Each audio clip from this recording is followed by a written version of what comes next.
स्वामी जी, देखना कैसा सुंदर मृग फिर रहा है। बेशक मृग तो बड़ा सुंदर है और अपना आनंद लेता हुआ विचर रहा है। स्वामी, ये मृग मुझे पकड़ दो, कैसा खूबसूरत है, गोया सोने की मूरत है। इसे पकड़ने की क्या जरूरत? और अच्छे अच्छे जेवर इसके गले में डालूंगी, हरी हरी घास इसे खिलाया करूंगी और इससे अपना मन बहलाया करूंगी। सीते, मुमकिन है कि वह भाग जाए और हाथ ना आए?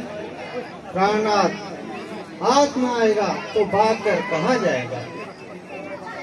हाँ, भागने की तुमने अच्छी कही। प्राणनाथ, आप कोशिश तो करें।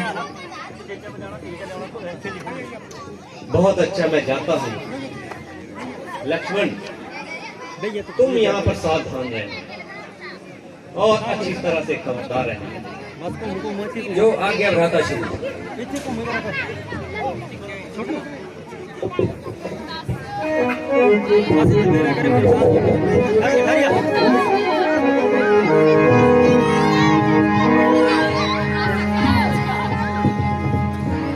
लक्ष्मण, जल्दी आओ और मेरे प्राण बचाओ। लक्ष्मण, सुनते हो ये कैसी आवाज आई? हाँ, जानता हूँ। किसी ने मेरा नाम लेकर मुझे आवाज लगाई। लक्ष्मण, किसी की किसकी? ये तो तुम्हारे भाई की आवाज है। आपको मालूम नहीं इसके अंदर क्या पोशीदा राज है। तुम्हारे भाई को राक्षसों ने अकेला समझकर आ दबाया है और उन्होंने तुम्हें सहायता के लिए बुलाया है। नहीं नहीं, ये सिर्फ आपका ख्याल है। राक्षसों की उनके सामने जाने की क्या मजाल है। लक्ष्मण, तुम विपत्ति के समय भाई की सहायता के लिए नहीं जाओगे तो फिर किस काम आओगे? हाय हाय, तू इतना बेदर्द हो गया और तेरा खून इस कदर सर्द हो गया कि भाई सहायता के लिए पुकारे और तू यहाँ बैठा बातें बगारे। माताजी, भाई की तरफ से मुझे पूरा इत्मीनान है, मगर ये तो बताइए, अगर मैं यहाँ से चला गया तो आपका कौन निगहबान है? मुझे कौन सी यहाँ मौत पड़ रही है? आपको तो जिद चढ़ रही है।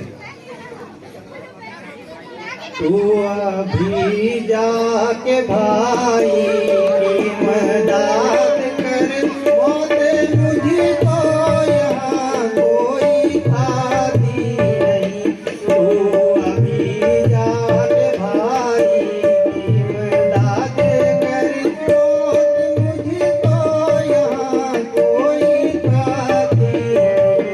आस पानी की मेरी जरूरत नहीं, मैं यहाँ से कहीं भागी जाती नहीं। तो अभी जाके भाई की मदद कर,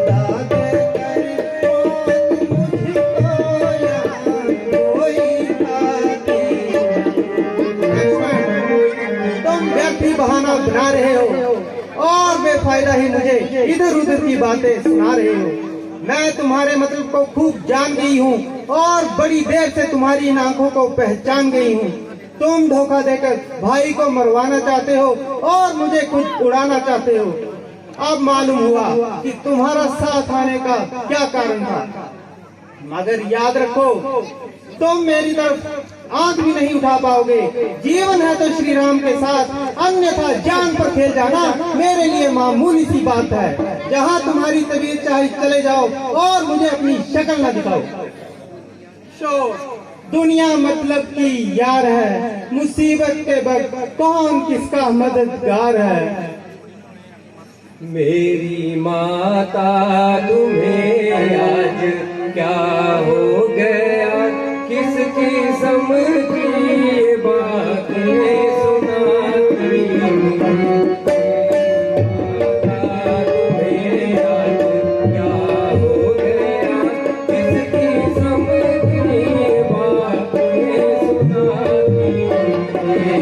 आज अपने ही कानों से सुना, बात भी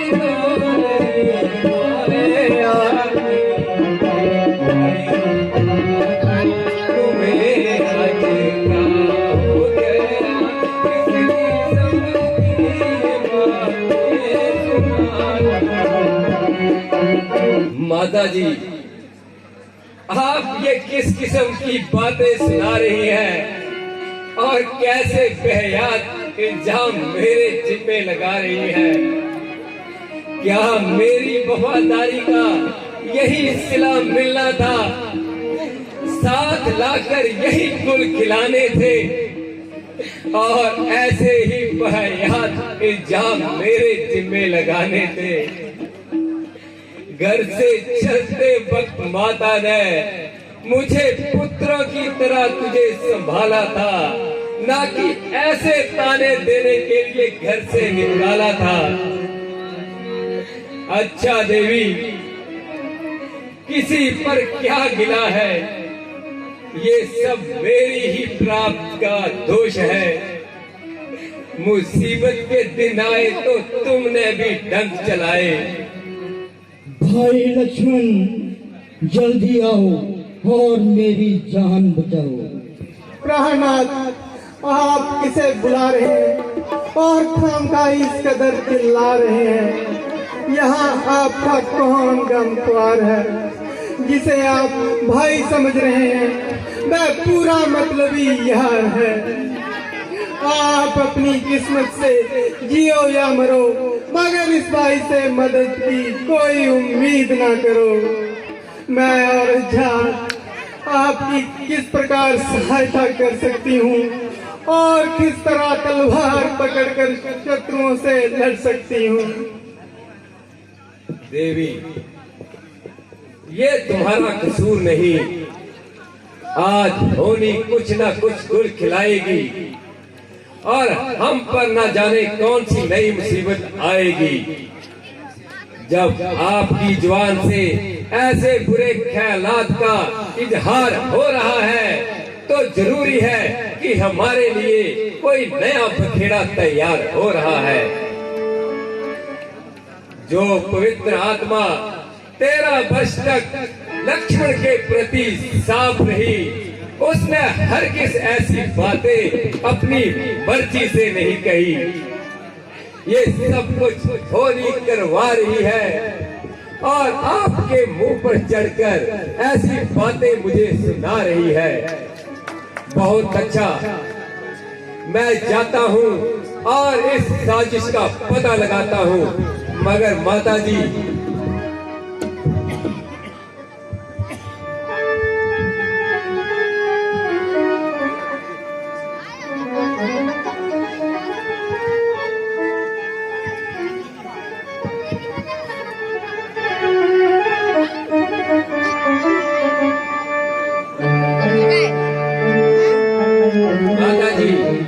मगर इतनी मेहरबानी करना कि मेरे आने तक इस रेखा के बाहर पाँव मत धरना। अलग हो देवी, अलग हो देवी।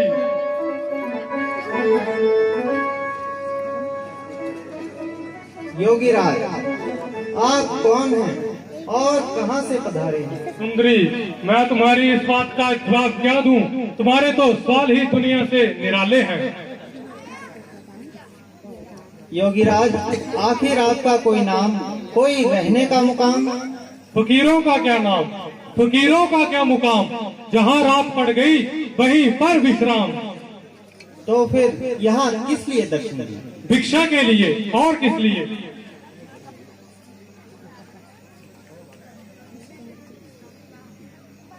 अहो भाग्य, जो कुछ कंदमूल उपस्थित हैं कृपया ग्रहण कीजिए।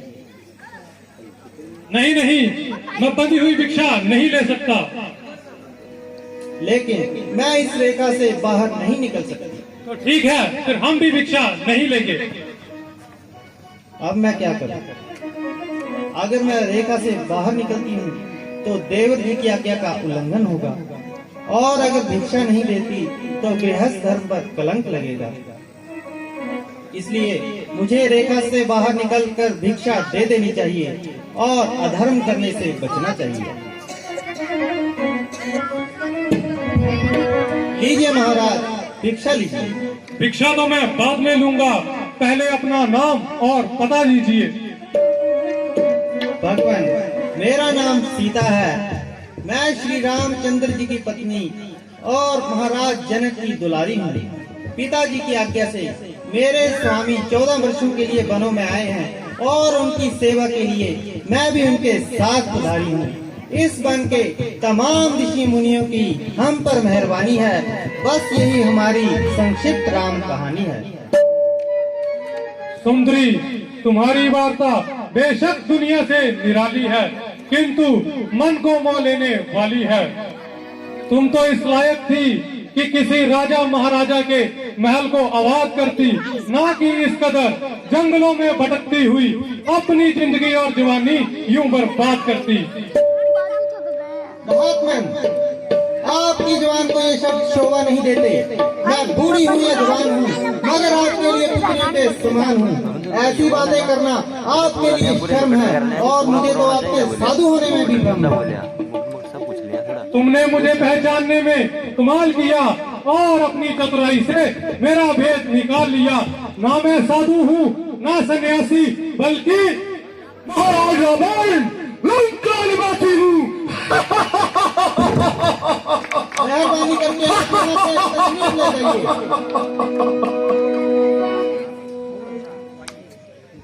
बहुत अच्छा, तो आइए। मैं कहाँ हूँ?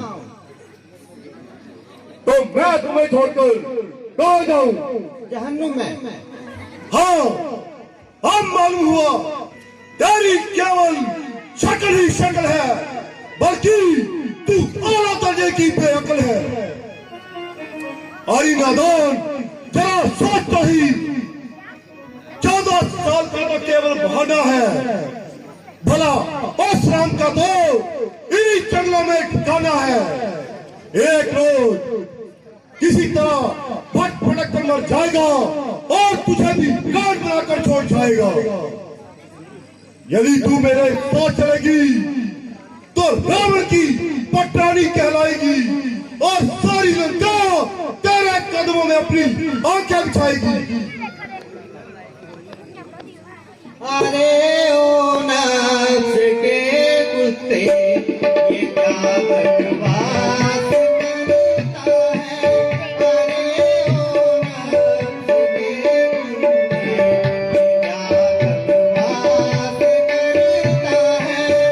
कुत्ते, ये क्या बकवास करता है। नशे में हो रहा अंधा, नहीं बाहों से डरता है। अरे ओ नफ्स के कुत्ते, ये क्या बकवास करता है।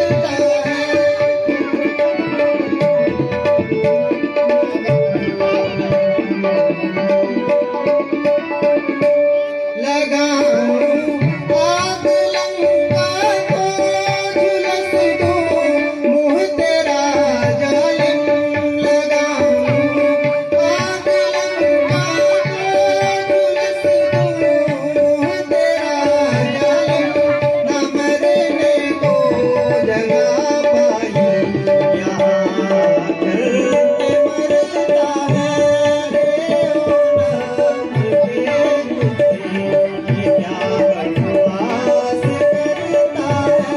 नशे में हो रहा अंधा, नहीं आँखों से डरता है।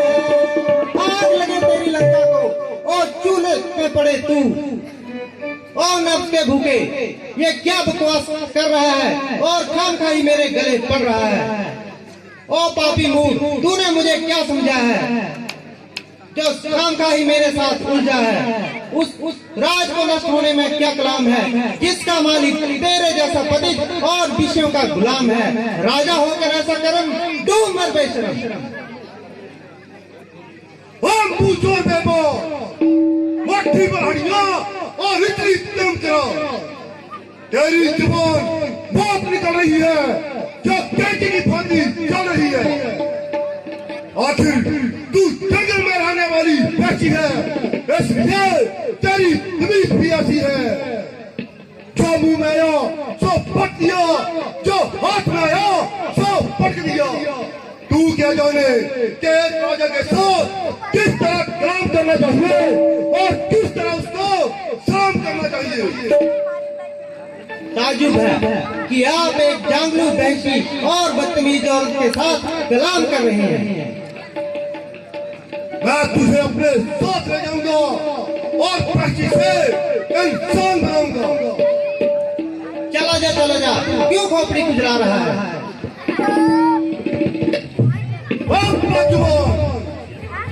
तू खुद अपनी मौत को बुला रही है। अब बता, तेरा रक्षक कौन है? मेरा धर्म। वह कौन सी ताकत है जो मेरे सामने आए? तेरा पाप। वह कौन है जो मुझे पायमाल कर सके? मेरी आहें। पुकार अपने साहिब को जो तुझे मेरे जबरदस्त हाथों से छुड़ाए। पुकारने की जरूरत नहीं। वह परमेश्वर जो तेरे और मेरे बीच व्याप्त है, ना सिर्फ तेरे इस जुल्म को देखता है, वह तेरे नामो निशान ही इस दुनिया से मलिया मेट करके मिटाएगा। बहुत अच्छा, देखा जाएगा।